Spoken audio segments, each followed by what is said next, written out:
Hi and welcome. Well, working smarter rather than harder requires you to be strategic about how you manage your time as a student. Many of our students also have placement hours to complete, other employment, and families to look after too. So, how can you organise your week or semester more efficiently? And how can you take advantage of the times when you feel most productive? Here are 10 tips to get more done in a shorter period of time whilst meeting your academic, professional, and personal commitments.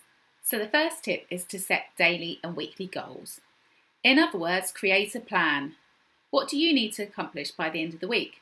And what do you have to do each day to make that happen? Don't forget to use the Eisenhower matrix to help establish your priorities and commit to your weekly and daily goals by making sure that they're realistic. It's easier to just focus on a few goals per day or per week than it is on lots. Setting daily and weekly goals can help you establish priorities, determine what's essential, and then help you plan your day, week, or semester accordingly. It's worth remembering that whilst some activities need to be completed at set times, so for example lectures, others can be completed at a time that works for you. So it's important to be flexible. You may find that you work on some of your days when you don't have lectures and instead may need to complete some of the other activities at the weekend, for example. You may also need to review and prioritise your academic goals with your professional and personal commitments too. And that leads us into our next tip, and that's to tackle your top priorities first. Once you've established when your non-negotiable activities need to be scheduled in, such as attending lectures, going to work, or family commitments, use the rest of your time to tackle your top priorities first. That means resisting the urge to knock out a few easy wins before tackling your most audacious goals for the day. Instead, do your work in order of priority, and that means starting with your most important tasks of the day, even if they're also the most daunting or overwhelming tasks. Our third tip is to group similar tasks and avoid multitasking. So, for example, avoid checking your email or Instagram apps or social media every time you receive a notification. Instead, schedule a set time each day that's devoted entirely to this.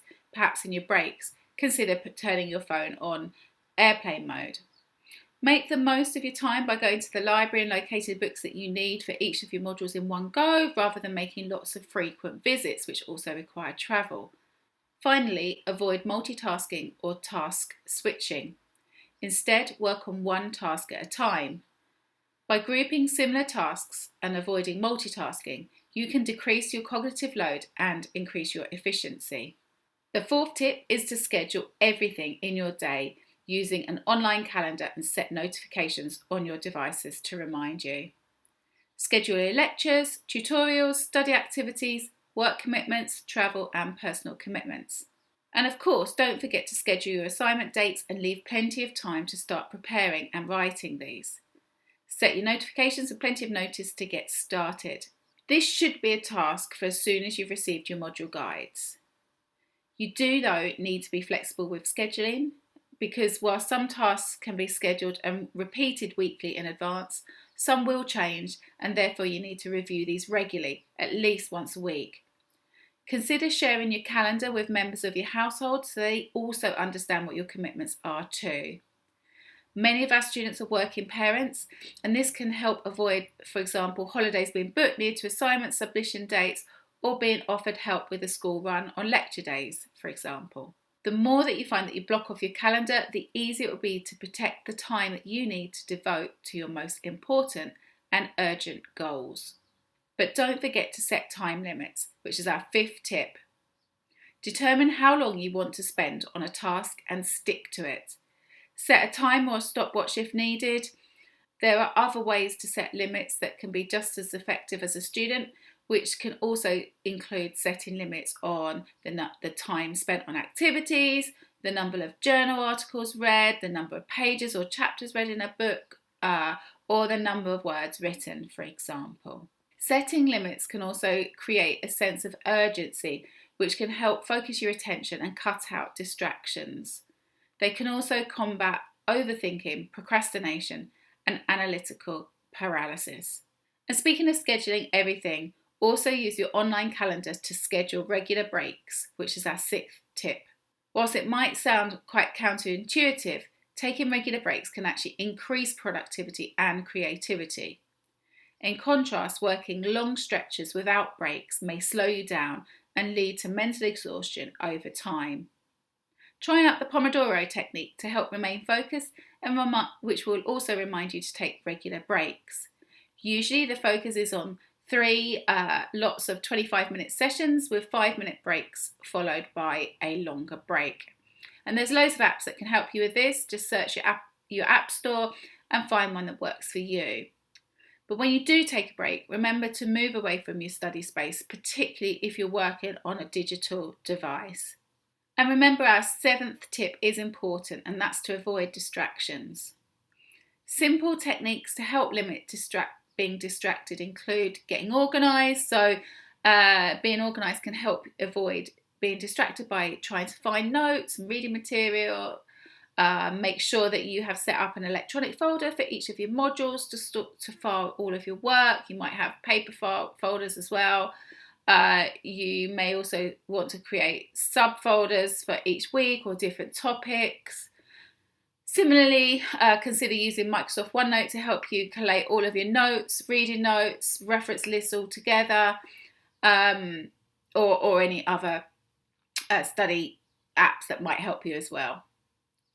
In terms of phones and social media, then it's already been mentioned, but consider turning your devices to airplane mode or turn notifications off. Use the Pomodoro technique to help schedule breaks, and then you've got time to plug back in. Find a quiet space.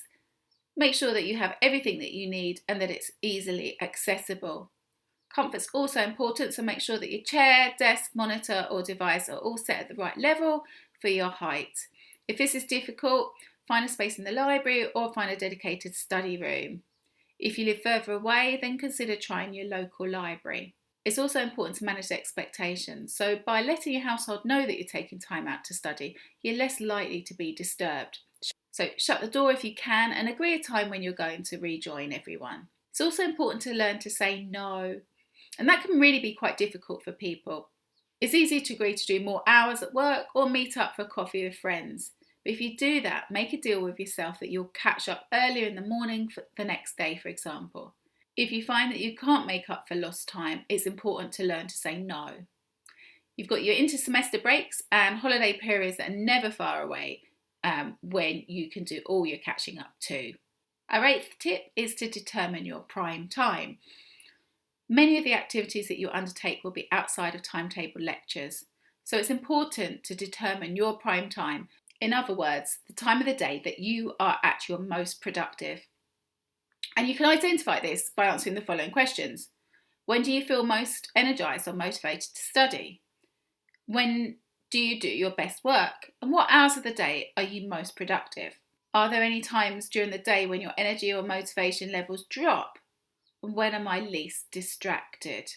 Most of us have certain hours or times of the day when we're more or less productive, motivated and energised. You might be a morning person. Maybe you notice a post-lunch energy slump, or perhaps your motivation levels spike later in the evening. Regardless of when this is, determine your prime time and maximise it. Block or protect your prime time in your schedule and focus on your most challenging and cognitive consuming activities when you're feeling your best, and leave your least productive time to dealing with simple activities such as organising notes or attending to emails. The 9th tip is to check out the current useful apps and software that students are using to make their studies easier. There are a number of study productivity apps, timers, Pomodoro apps, to-do lists, which can make your life so much easier. And finally, one of the most important tips is to remember to be kind to yourselves. You're on your own journey, and this will be very individual to your own circumstances. Some students will be able to find study more easier than others, and it really will depend on their own personal and professional commitments alongside those of an academic nature. You do have to find a balance that works well for you, and don't forget to reward yourself once in a while when you've achieved your goals. And this can be as simple as making a cup of tea, listening to music or taking a walk outside. Just find your happy place. So I hope these 10 time management tips will help you achieve your goals and decrease the amount of time it takes to do this. Wish you all the very best with achieving your ambitions, and thank you for listening.